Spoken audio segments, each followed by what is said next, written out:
Hello, and welcome to another episode of the Move Forward Anyway podcast, featuring dream accelerating inspiration.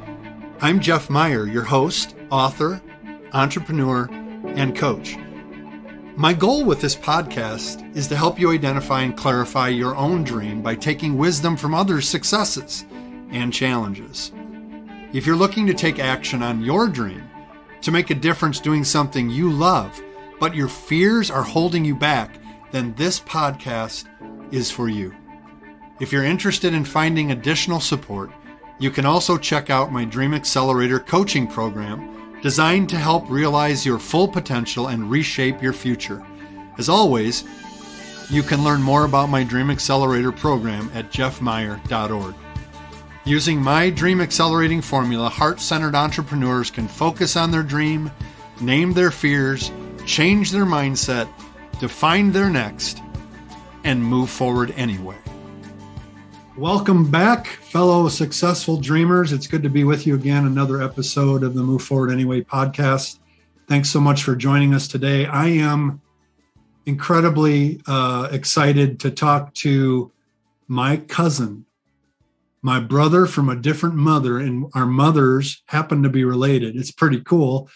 You may remember another episode with Adam Griffin a little bit ago. This is his brother, Ben Griffin, the powerhouse Griffin family. And I am so honored to be able to talk to Ben today. Ben, brother, thanks for joining me. It's good to see you. Why don't you introduce yourself and let us know about your family, about where you're at.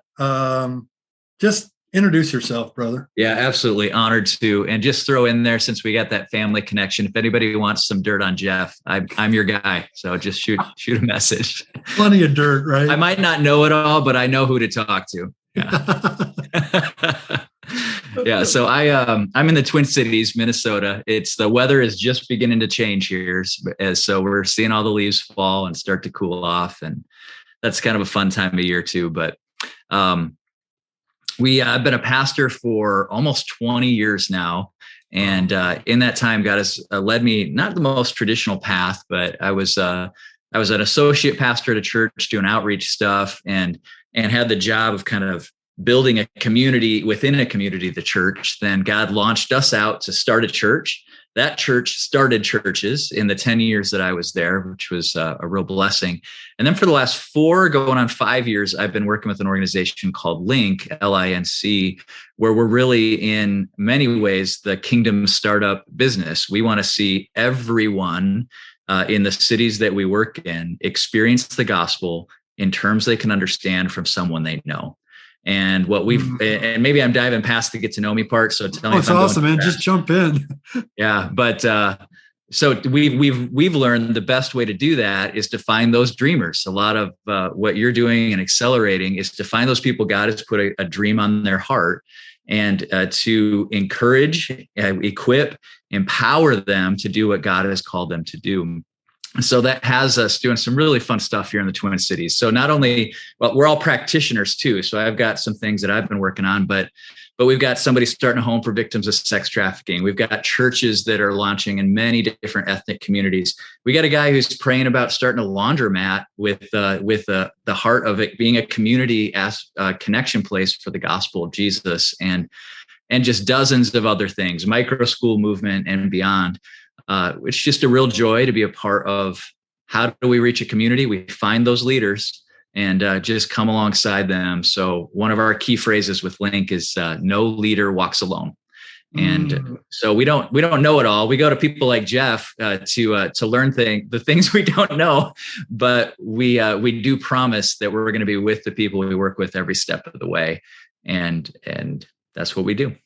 So I'm so interested to dive into this with you because we share this kind of DNA, and not only DNA, family DNA, but that'd be interesting to explore. Like, where did this generative entrepreneurial spirit come from in our DNA?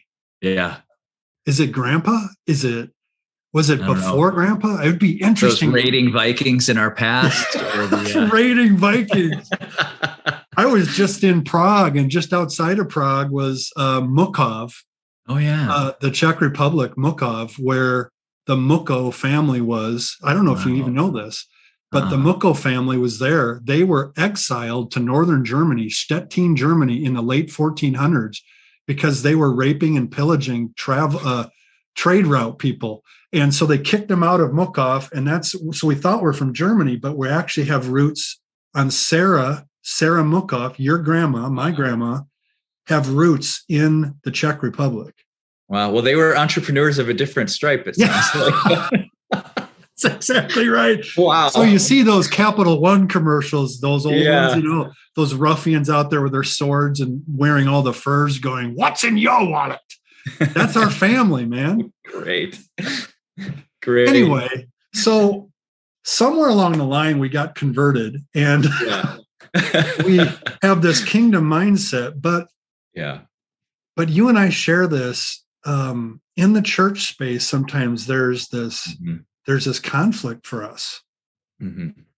And I've had to fight it my whole ministry. The expectation of a pastor is to take care of people who are in the building and be a chaplain. Right. And any kind of movement to empower people to serve, to go, any kind of dream making spark gets kind of pushed down and you have to fight through it. Yeah. I'm sure you've experienced that in some respects, although your ministry, you began with a kind of a launching part with your first church. And I don't know what the question is in there. Maybe it's just to say, how have you seen that conflict internally with yourself?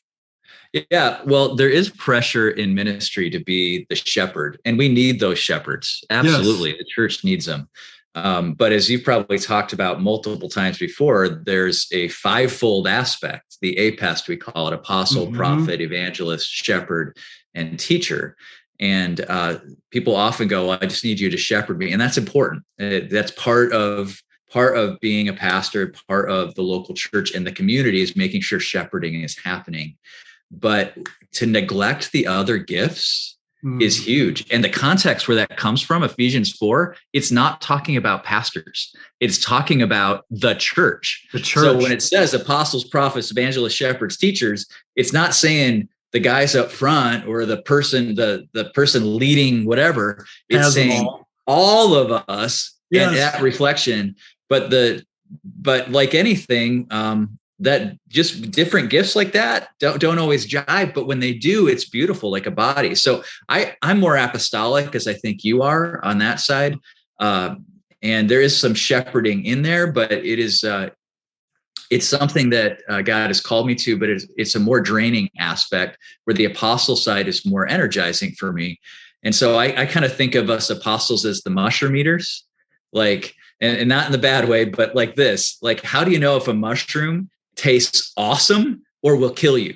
Like, well, somebody's got to take a bite out of that thing. Somebody's got to try it. Yeah, somebody's got to try it. So this is how we take new territories. Somebody's got to go out and be that mushroom eater. And when it works great, follow us. And when it works bad, stay away. Stay away. And that's a part of kingdom growth. And frankly, a part that I think as our society is shifting and less away from any sort of Christian root, the more important it is that the apostles are celebrated and released in this new world to reach more people. I love that. Let's go with that. Celebrated and released. So all the people, all the entrepreneurs, all the dreamers that you're working with in the kingdom, how do you see you and your organization LINC celebrating and releasing them? Yeah, that's great. Well, first off, what I have learned is that 51% of what we do, and maybe you've experienced this too, is just telling people that we believe in them and that we believe they can do it. Right? Like, so if you're out there with a dream and you're just going, I don't know, 51% of what we do is go, I think this could happen. And I think God's put you in the place to do that. Now we're with you to help figure out what that looks like. The other 49% is bringing in processes and strategies and networks and navigators to walk with you in the process.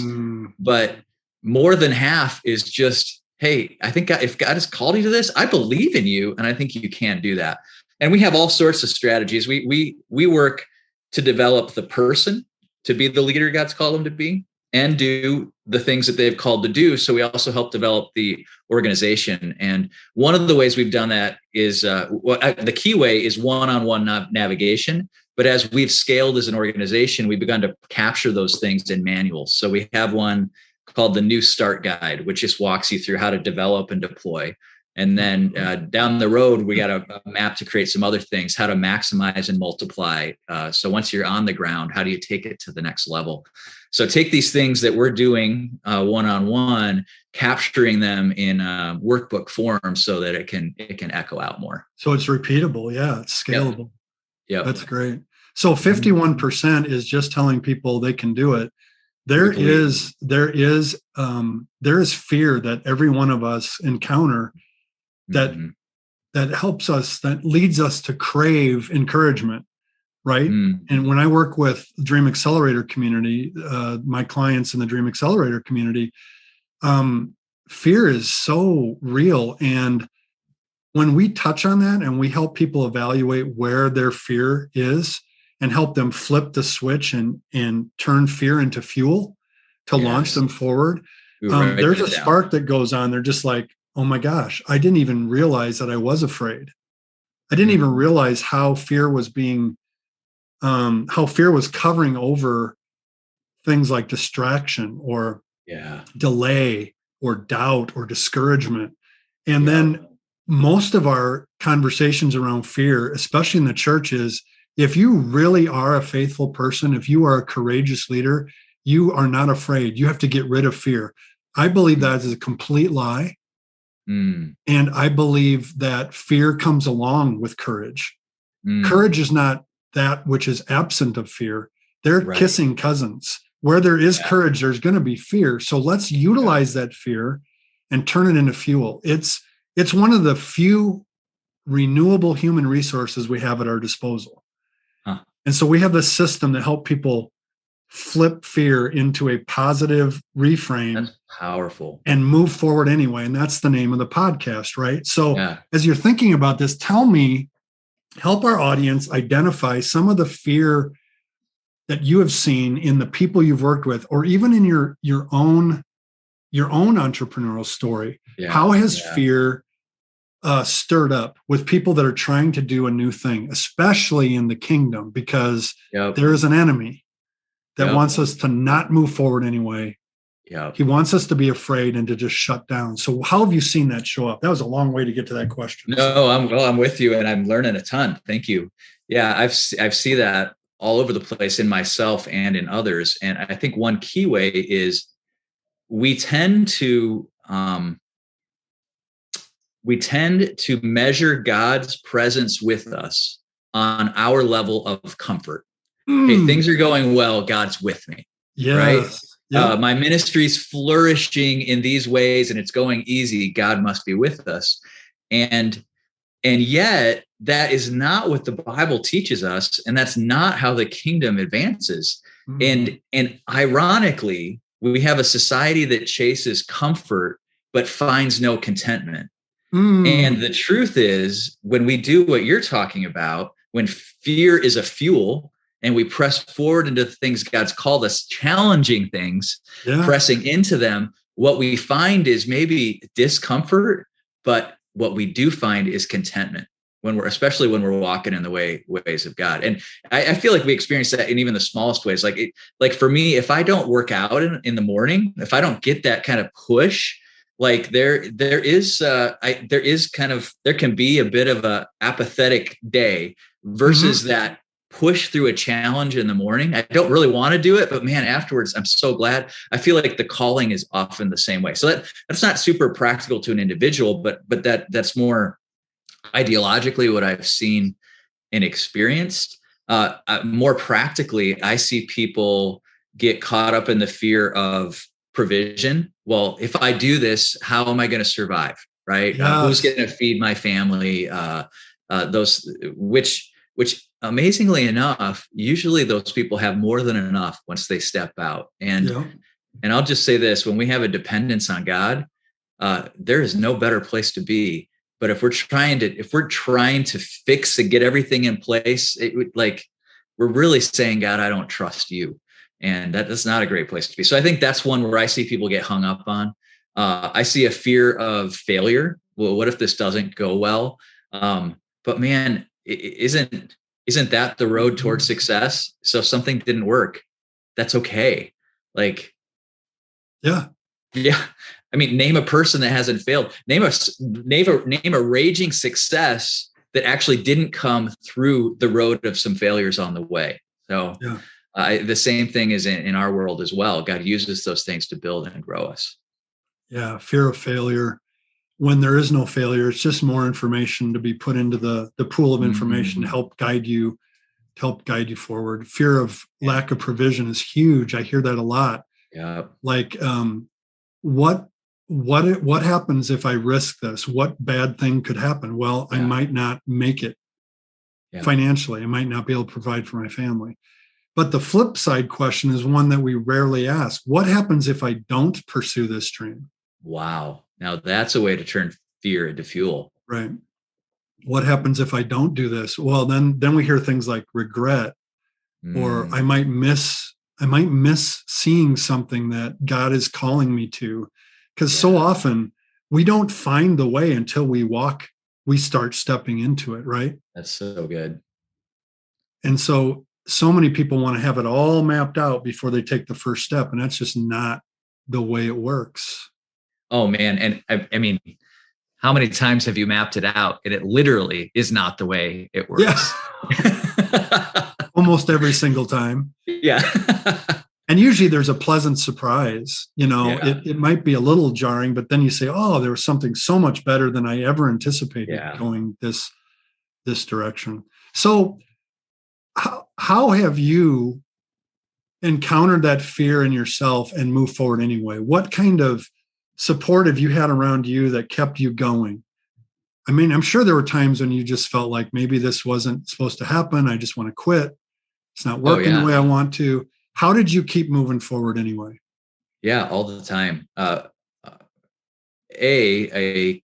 deeper conviction of why. I feel like when you have a why, it presses through some of those more challenging times. So for me, when I look at the work we're doing with LINC, hey, we want to reach everyone with the gospel, hear the gospel in terms they can understand from someone they know. But for me, my personal why is I want my kids to know Jesus. I don't want them to be pillaging Vikings. I want them to know Jesus. And to me, everything we're doing is seeding the leaders of the future so that will happen. So the overcoming fear comes from that deep-seated why I'm going to press through. I can't underestimate just the power of leaning on the Lord, dependence on him. Praying through Phillipians 4 has been just a game changer for me when I've hit some of those moments of paralyzing anxiety or worry, because Philippians 4 is like one of those where it says, don't worry about anything. Right. And we're like, well, that's great. Great command from God. It's like telling us to eat ice cream. We all love it, but it's like, don't be afraid. Good. But okay, how do I not worry? But then literally Philippians 4 tells us, don't worry about anything, pray about everything. And then it tells us how to pray. Tell God what you need and thank him for what he's done. So I've literally in the last couple of months hit some moments where some things were overwhelming me and like, oh man, I'm feeling that anxiety. And then my wife, this is the other one, the person put in my life who has that encouragement. She goes, hey, worry is kind of an acceptable sin, isn't it? Isn't it just telling God you don't trust him? And it's just like dagger to my heart. Yeah, you're right. So I walked through Philippians 4 that night in particular, just prayed that, Lord, here's what I need. And it wasn't like, I need you to do this. It was more like, Lord, I need you to remind me that you're our provider. I need you to show me your presence and your power. And I need you're the leader. Show me what's coming next. And then thanked him and remembered the ways he's done things like that in the past. And the end of that passage, and the peace of God, which transcends understanding. And that's that Well, guard, is what, guard that your night, heart. that's what I experienced. That's huge. Like God's word speaks, and can't underestimate how much my wife has been a blessing, because she speaks encouragement in moments of darkness that have been really helpful as well. Man, there's so much in there. So there's very tactically a use of scripture. Yeah. That's so relevant in that moment. Your wife has been so important to help you move forward anyway. I would say your children, watching them, reminding you of the why as they're now they're adulting, right? They're growing into their role and their dream, and their part in the kingdom, and watching them flourish that way keeps you going. I remind my clients all the time of your why and your who. You got to have your why and your who so clear that when it gets really hard, you remember, okay, this is why I'm doing this, and here are all my who's. They matter, and that's going to keep me going. It does. I think in the church space, in my growing up, there's been so much emphasis on Christians shouldn't worry. We shouldn't be afraid. God tells us not to worry about anything. Right. And I think it's short-sighted. I think the rest of the passage, like you just did for us, needs to be included in that. And so in my book, I talk about how every time the Lord says, fear not, he always attaches a promise to that. Fear not, for I am with you. Yep. Be not afraid, for I am your God, right? Yeah. So we've treated it as commands, like, don't be afraid. Don't be anxious about anything. Just stop doing that. Stop doing that. Like, stop eating ice cream, like you just said. You shouldn't eat pizza every night. Okay, well, I'm craving pizza all of a sudden. Yeah. So it's like it's a command, but I think I don't know. I think it's more of an invitation. Yeah, I think it is. Like, too. There is a life as you walk with me at the end of that passage where there will be peace of mind and there will be a heart that is comforted. Yeah. And that doesn't mean because you did that one night that now suddenly anxiety and worry is completely eradicated. No. This is a repeatable habit. Yep. That needs to become a part of our daily rhythms. Bingo. In order to move forward anyway. So thank you for that. I love the way that you helped us see that scripture is really relevant to our daily life. It's not just something that gets us ready for heaven. It helps us live life today. It is. And I think it really becomes a habit. One of the a habit, obviously, when it happens all the time, but one of the signs for me that is the case is when I find myself praying Philippians 4 in my own dreams, in my sleep. Like, it's such a habitual place to go that even when you hit that spot in a dream that causes stress, I find myself going to there. Wow, that's really cool. It's kind of like learning another language. Yeah. They say you really learned it when you dream in German, or you dream in whatever language you're learning, right? Mm-hmm. Wow, that's really cool. So tell me a little bit about, I know you're very similar to me, and you got all these little things, and some people look at it and think they're all disconnected, but they're all connected in your who and your why. Tell me some of the things you're doing right now. Besides doing what I have the honor of leading LINC, which is in my city, which is a great blessing, and getting to coordinate that and bless people. I also do consulting, a little different, although some of the things are similar. I know you do some Oxano consulting, so some strategic consulting with individuals and churches, get to do that. So much of my world is taking these best practices that are out there and then translating them to people who would never pay for or be able to access those. So there's a great joy in that for me as well. And then I'm doing a lot of leadership pipeline stuff with Mac Lake. But all of it is to build up the church, boost the kingdom work in our neighborhoods and our communities for the glory of God.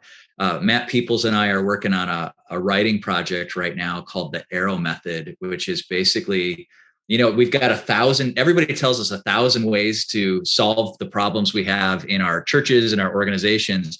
The Arrow Method is a simple way to go, hey, what's my best next step? So it basically helps you evaluate where you're at and just figure out what to do in what order. And then we can go out and, use the menu of the thousands of great thinkers out there to answer those questions. But sometimes we just walk through whatever somebody told us recently is what we're going to do, but it may not be the best thing for us. So trying to help the church be more efficient in the work of the kingdom, so that more and more people will know Jesus. Yeah. That's awesome. So as you think about this, your why and your who, and you think about moving forward anyway through fear. Yeah. Share with me a little bit about how you and Kate, your wife, your beautiful bride, do this work together. Because a lot of people I work with in the entrepreneurial space, they want to be part of like the Dream Accelerator, but their spouse is maybe not on board. And I keep saying, you have to be a team. Yeah. How are you a team? Yeah, I appreciate that. And I mean, I could speak from personal struggle there too, because Kate is amazing and has such a heart for the Lord. I'm wired. A friend of mine calls me an eagle. I'm wired to be at 10,000 feet, flying ahead, looking ahead, and flying solo. So I don't always do a good job of coming down and walking with. So that's something that we have grown in over the years. So in pastoral ministry, there's always a sharing of what was happening verbally, but not necessarily a sharing of being side by side. And so for us, that has been a journey of growth and talking about those things and inviting into things and being purposeful, listening to her heart, and for me to kind of come out of the clouds a little bit and be more present. A big thing for us has been, yeah, exactly. A big thing for us has been opening our home up as well, which for the very nature of being in our home has us both there together. So we have prayer nights. We've had people live with us. Just part of our ministry has become more a part of our lives. And so that has helped a lot. So I don't know if that speaks exactly to the piece there, but it's a growth journey for us. And a lot of that is me not always coming out of the clouds and just kind of flying ahead and learning to do that more and more. Yeah. What are your biggest challenges right now as you think about LINC, as you think about 2022? You're probably in the midst of kind of planning the year and some approach. What are your biggest challenges right now as a kingdom entrepreneur? Yeah, there's two of them, I would say. One is patience. I don't know if you're like this, but when I see a desired future, I want it now and I want it today. And right. And there is a patience. The Lord has actually been speaking to me very clearly about that, telling me to wait. In fact, the other day I was on an airplane and I was praying about that. And I was just like, okay, Lord, I know you're telling me to wait. And I opened my eyes. They had reset all the screens. They were having trouble with the screens. I opened my eyes and looked in front of me and the screen said, please wait, ... And it was on every screen in the entire plane. So I'm praying like, okay, Lord, I'll wait. And I open, okay, I got it loud and clear. All right. Just wait on the Lord. And waiting is not lack of activity, but waiting is, there is a waiting with expectancy for kind of pressing into something. So that's one for me is the waiting. The other challenge for me, and I this is an ongoing challenge, just how I'm wired. So not everybody's going to relate with this, but I'm a doer, but not always a developer. And so the challenge that God has really laid on me is sometimes it's easier to just do something, but it's actually better as you grow. Because as entrepreneurs, when we start, the first stage is just doing it. But you'll hit a block, and every founder hits that. And you see it in even major organizations or corporations, where if the founder doesn't change what they're doing on a daily basis, release it to others and develop others, you actually the things you did before that were productive actually have the opposite effect. They become a choke. And so I'm at a stage like that where I know I need to do some of the things I used to do less, but I love doing those things. And I want everybody to do them the same way that I did them. And that isn't realistic. So I'm in that transitional phase of release as our team and our ministry grows. I mean, we're working with 150 people right now, expecting that to be 200 by the end of the year. That's awesome. That doesn't scale with one person doing it. And so releasing that creates exponential impact, but it's a sacrificial step that I am learning as we go. It is sacrificial because you can do it better than anybody else. So I think at times that's not really true. It's not true, but we think it. Yeah. And I get to ask this question all the time. Do you have any guidance on when the right time is to share the load, to develop another, to bring another teammate along?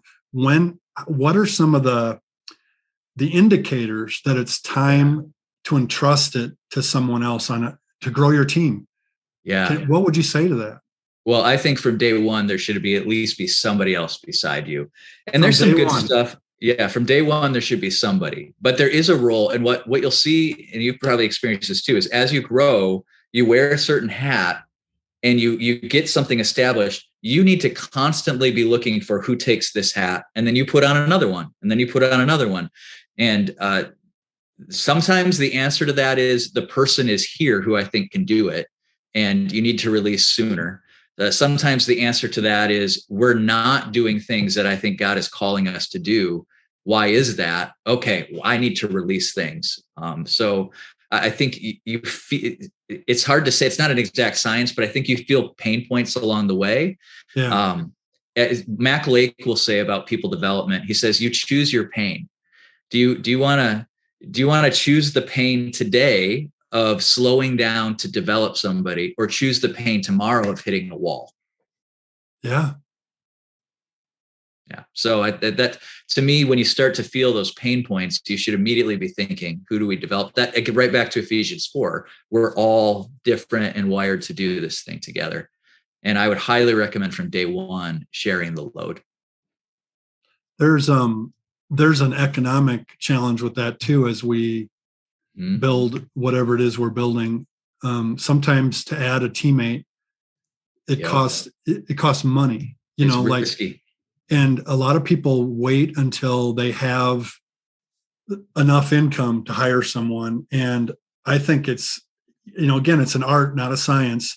Yeah. But I think sometimes it takes investment up front before you have that to release, so that you can keep the momentum.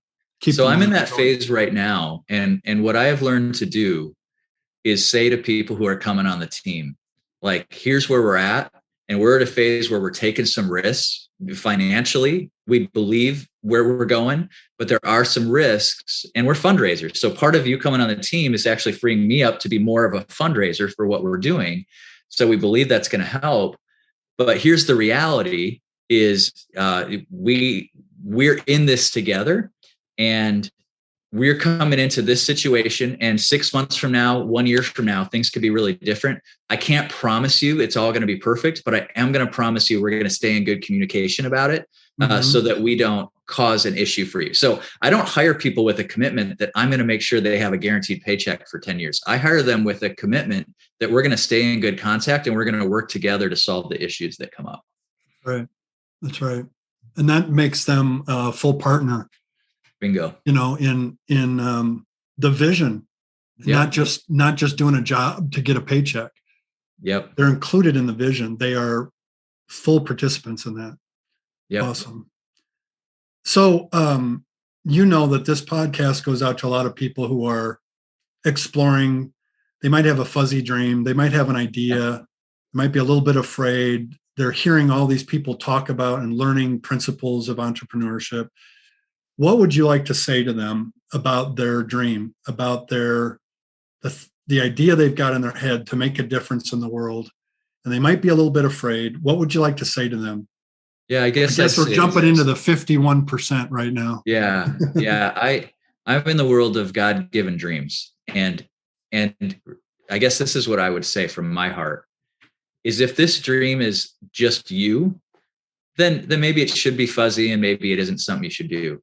But if this is a God-given dream, if he has imprinted something and called you to something, then he will equip you and move you forward towards it. And think about what you're saying. If you go, I'm afraid of discomfort to move forward to something that God has called me to. I mean, if it's a God-given dream, man, just take a step and see if he takes it, what he leads into for the next and the next and the next. Sometimes we're afraid to step into it because we see it's like looking at a syllabus at the beginning of a school year. It's overwhelming to see it all at once. How are we ever going to do that? But if you just take that first step, okay, I don't know all the answers, but how will I know what's next? Or clarify that by doing something. And if God's confirming that dream in your heart, every step, he'll teach you more. Some by readjustment and some by boosting. And so, yeah, if it's a God-given dream, please don't neglect that because we need that. The kingdom needs that. And the harvest is plentiful. The workers are few. Step up. And that's where I'm at. So I don't know if everybody would say it's a God-given dream, but that's the world I live in. And I just think that is hugely important. So the confirmation of the dream comes by moving forward into it. It's one step at a time. Yeah. Like right? Move forward anyway. Yeah. How do I actually, right? Like, how do I actually know this is God giving this to me? Yeah. Well, you aren't going to know until you're not going to know. Yeah. Yeah. By taking the next step. The phrase I use is like, do something before you do everything. Yeah. You know, that's it. Our friend Gary Roberts used to say, an ancient Chinese proverb, the way is made by walking in it. Yeah. And so, you know, you're not going to know until you take that experimental, just look at it as an experiment. Yep. Take the next step and see what happens. Yep. Have a little bit of curiosity and anticipation with it. You don't have to have it all mapped out. In fact, I would encourage you not to map it all out. Yep. Don't look at the ultimate, look at the next. I love that. That's really good. Yeah. Well, brother, we could talk for days. We need to get together again soon. I'm looking forward to that whenever that happens. But I want to give you a last shot here to tell people how they can get a hold of you if they want to talk to you more about what's going on with LINC. Maybe they want to support the work you're doing in the Twin Cities. And by the way, guys, he's doing amazing work in the Twin Cities. And it's not him. It's a whole bunch of people doing great things in the Twin Cities. You might want to support LINC, or they just want to reach out to you and learn a little bit more about what it means to be an entrepreneur in a kingdom with a kingdom perspective. How can they get a hold of you? Yeah, the simplest way is to shoot an email, bgriffin, Griffin, at LINC, LINC.org. And what does LINC stand for? LINC, actually, it used to stand for something that doesn't really, it just Lutheran Interconnected Network Coalition. That doesn't mean anything to anybody. So here's my, this doesn't mean anything right now, but here's my pitch for what I would love for it to mean is leaders in every community. Because that's really the heart, is to raise up people. Now the E is silent there, leaders. Yeah. I get it. But it carries with it that ultimate goal for us to see people raised up everywhere to reach everyone. Yeah. And I'm sorry, I'm getting off again. I was going to give you the last word, but then I was reminded that LINC is more than just in the Twin Cities. Where else is LINC active? Yeah, we're in 7 cities across the country right now. So Milwaukee is one, Chicago, Houston, Seattle, Tacoma area, Bay Area of California, and Southern California, Los Angeles area. Wonderful. I think that's everybody. Yeah. Awesome. That's a great movement. Yeah. Of leaders in every community. I love it, man. Yep. Well, you guys, I'd encourage you to reach out to Ben, and blessings to you, my brother. Keep it up. Keep encouraging entrepreneurs. I'll keep doing the same. And it's going to be really cool to see at the end of our days how God has used us to help co-create with our Creator movements where kingdom stuff is happening in all kinds of creative ways. Amen. Thank you for your faithfulness, love to your bride and to your children. All right. Yeah. Thank you. Appreciate you, brother. Peace. Hey, fellow dreamer. I hope you enjoyed today's episode. Head over to my website, jeffmeyer.org, for all of the show notes and links. And when you're ready to move from overthinking about your dream to actually taking action on it, consider joining the Dream Accelerator community. Our clients are getting crystal clear on their dream with our Dream Generator Vivid Description 5-step process. They're discovering the truth about fear and how to use it as fuel to take courageous steps in the right direction. And most importantly, they are walking a clear path forward because they have made an investment in themselves to confidently realize their dreams. The results are so inspiring. Having coaching and companions on the dream journey is crucial. Remember, fear will come, fear will stay. Move forward anyway.